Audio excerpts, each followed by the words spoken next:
अन्न नागरी पुरवठा व ग्राहक संरक्षण विभाग पुरवठा निरीक्षक पदासाठी अर्ज या ठिकाणी करण्यासाठी जाहिरात सुरू झालेली आहे मित्रांनो. 31 डिसेंबर 2023 या ठिकाणी तारीख आहे अर्ज करण्याची. पुरवठा निरीक्षक गट क साठी 324 जागा आहेत एकूण आणि या विभागावाईज तुम्हाला प्रेफरन्स द्यायचे आहेत. पगार आहे 29,200 ते 92,300.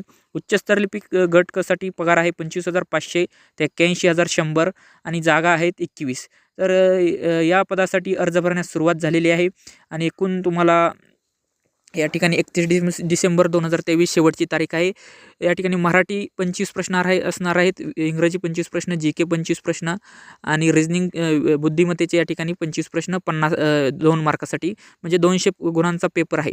तर शेवटची तारीख या ठिकाणी आपण 31 डिसेंबर 2023 आहे. कोणताही पदवीधर या पोस्टसाठी अर्ज करू शकतो आणि ऑनलाईन अर्ज करण्यासाठीची लिंक व्हिडिओच्या डिस्क्रिप्शनमध्ये भेटेल. व्हिडिओ आवडला असेल तर लाईक, शेअर, कमेंट करा, सबस्क्राईब करा चॅनल.